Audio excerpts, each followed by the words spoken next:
بسم اللہ الرحمن الرحیم۔ السلام علیکم گائز، کیسے ہیں آپ سب لوگ؟ ہوپ سو کہ سب ٹھیک ہی ہوں گے۔ آج کی سٹوری ہماری تھوڑی مسٹیریس سی ہے، آپ کو سننے میں مزہ آئے۔ چلیے سٹارٹ کرتے ہیں۔ رات کا کھانا تیار کر کے میں فارغ ہوئی تو باورچی خانے سے نکلتے ہوئے میری نظر دیوار پر لگی گھڑی پر پڑی۔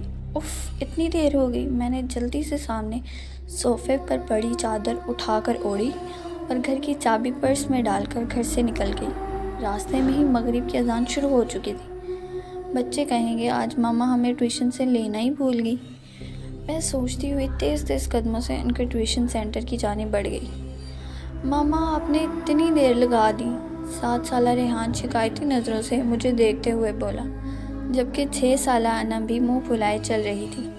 مجھے اس کا منہ دیکھ کر بے ساختہ ہنسی آ گئی۔ اچھا سوری بابا، آئندہ خیال رکھوں گی، ایسی غلطی دوبارہ نہیں ہوگی۔ ہم تب مانیں گے آپ کی بات جب آپ ہمیں ہفتے کو نانوں کے گھر رہنے دیں گی۔ انم ریحان کی شرط پر میں نے ہنس کر حامی بھر لی۔ جلدی چلو، تم لوگوں کے بابا بھی گھر آنے والے ہوں گے۔ میں دونوں کا ہاتھ پکڑ کر سامنے والی گلی میں داخل ہو گئی۔ یہ راستہ شارٹ کٹ تھا، ادھر سے جلدی گھر آ جاتا تھا۔ ویسے تو میں روڈ سے ہی جاتی تھی، زیادہ تر اس گلی سے گزرتے ہوئے کتراتی تھی۔ اف ماما، یہ کتنا ڈراؤنا گھر ہے، اس کو دیکھ کر ڈر لگ رہا ہے۔ ریحان ہاؤس نمبر 450 کو دیکھتے ہوئے بولا، جو بالکل اندھیرے میں ڈوبا ہوا تھا۔ عجیب وحشت برس رہی تھی۔ اس کی بات پر میں نے دونوں بچوں کو لے کر جلدی سے آگے بڑھ گئی۔ رات کام سے فارغ ہو کر بستر پر لیٹی تو بے ساختہ نظروں کے سامنے وہ گھر آ گیا۔ اس گھر سے میرا ماضی جڑا ہوا تھا۔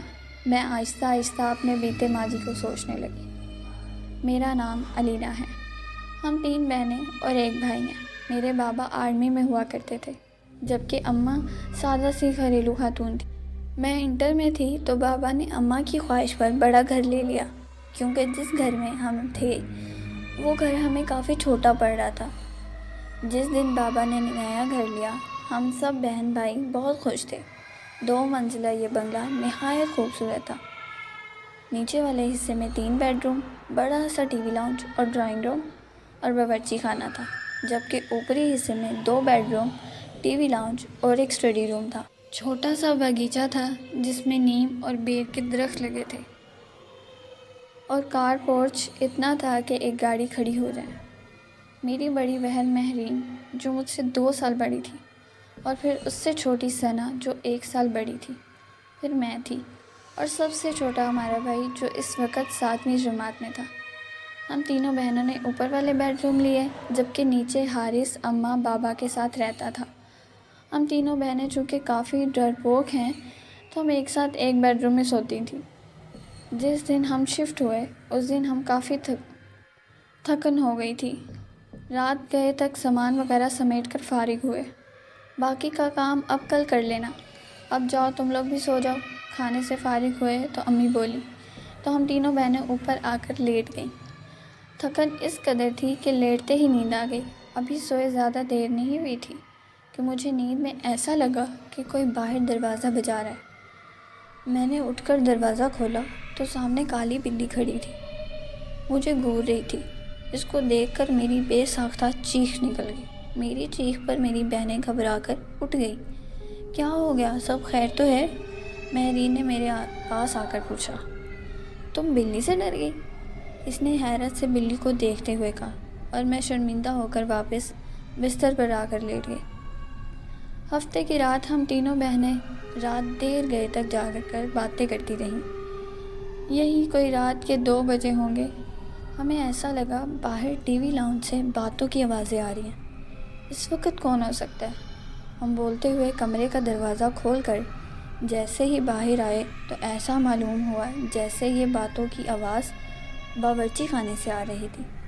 باورچی خانے میں ہم نے جھانکا تو وہ کالی بلی سامنے کا کاؤنٹر پر بیٹھی نظر آئی۔ ہمیں دیکھ کر اس نے چھلانگ لگائی اور سامنے کمرے میں گھس گئی۔ ہم ابھی سمجھ ہی نہیں پائے تھے کہ یہ ہوا کیا۔ پھر ہماری نظر سامنے جلتے چولہے پر پڑی۔ ایسی خوشبو آ رہی تھی جیسے کچھ پک رہا تھا۔ مہرین نے آگے بڑھ کر چولہا بند کیا۔ ہم تینوں ہی گھبرا سے گئے تھے۔ اس بات کا ذکر ہم نے اگلے دن امی سے کیا۔ جس پر وہ الٹا ہمیں ڈانٹنے لگی کہ جلدی سویا کرو۔ اتوار خالہ اپنی فیملی کے ساتھ ہم سے ملنے آ گئی تھی۔ رات دیر تک وہ اپنے گھر گئی تو نیچے ٹی وی لاؤنج میں رکھے تخت پر بیٹھے ہم تینوں بہنیں اور امی باتیں کر رہے تھے، جبکہ ابو اور حارث سونے جا چکے تھے کہ امی کی نظر لاؤنج سے جاتی سیڑھیوں پر پڑی۔ ارے علینا بیٹا، اوپر دیکھو، کوئی بچہ رہ گیا۔ حالانکہ چھوٹے چھوٹے بچے تھے، کافی شرارتی سے۔ امی کو لگا کہ کوئی بچہ اوپر نہ رہ گیا ہو۔ امی کی بات پر ہماری نظر بھی اوپر کی جانب جاتی سیڑھیوں پر اٹھی تو دیوار پر چھوٹے بچے کا سایہ نظر آیا۔ میں نے اٹھ کر اوپر جا کر دیکھنے لگی، مگر وہاں کوئی بھی نہیں تھا، جس پر میں خوف زدہ ہو کر تیزی سے نیچے آ گئی۔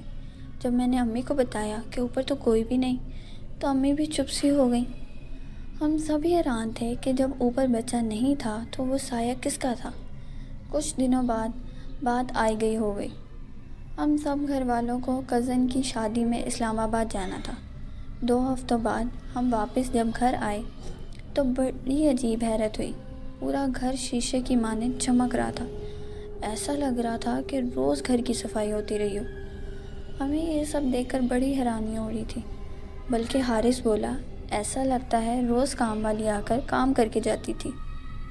میں منہ دھونے کی غرض سے غسل خانے میں گئی تو غسل خانے کا گیلا فرش دیکھ کر مجھے حیرت کا دھچکا لگا۔ ایسا لگ رہا تھا جیسے کسی نے غسل خانہ استعمال کیا ہو۔ پھر تو یہ معمول بن گیا، گھر کے افراد گھر سے باہر ہوتے تو غسل خانہ بھی استعمال ہوتا اور باورچی خانے میں بھی رات کے کھٹر پٹر کی آوازیں آتی۔ ہم لوگوں کو وہ کالی بلی مستقل گھر میں گھومتی ہوئی نظر آتی۔ ہم لوگ اب آہستہ آہستہ ان باتوں کے جیسے عادی ہوتے جا رہے تھے، جب وہ ہولناک واقعہ رونما ہوا، جس کے بعد ہم نے فوراً وہ گھر چھوڑ دیا۔ رات کے کسی پہر امی کی آنکھ کھلی تو انہیں محسوس ہوا کہ چھت پر کوئی ہے۔ وہ سمجھی ہم بہنیں سونے کی بجائے گپوں میں مصروف ہیں۔ وہ دبے قدموں سے چھت پر آئیں۔ وہاں گول دائرے میں 10-12 عجیب شکل والوں کو بیٹھے دیکھا۔ وہ منظر اتنا خوفناک تھا کہ امی بے ہوش ہو گئی۔ فجر کی نماز کے لیے جب ابو اٹھے اور امی کو کمرے میں نہ پا کر لاؤنج میں آئے تو انہیں سیڑھیوں پر امی اوندھے منہ پڑی نظر آئیں۔ ہوش میں آنے پر جب امی نے رات والا منظر بتایا تو ابو نے فوراً فیصلہ کر لیا کہ یہ گھر چھوڑ دینا مناسب ہے۔ اس سے پہلے کہ کوئی بڑا نقصان ہوتا، ہم نے وہ گھر چھوڑ دیا۔ آج اتنے برس گزر جانے کے بعد بھی سوچو تو خوف کی سرد لہر ہمارے جسموں میں دوڑ جاتی ہے کہ ہم 6 ماہ جس کو بلی سمجھتے رہے، در حقیقت وہ ایک جن تھا۔ تو دوستو، یہ مسٹیریس سی اسٹوری آپ کو کیسی لگی؟ اگر اچھی لگی ہے تو کمنٹ، لائک اور زیادہ سے زیادہ شیئر کرنا مت بھولیے گا، اور ہمارے چینل کو یار سبسکرائب بھی کر دیا کرو۔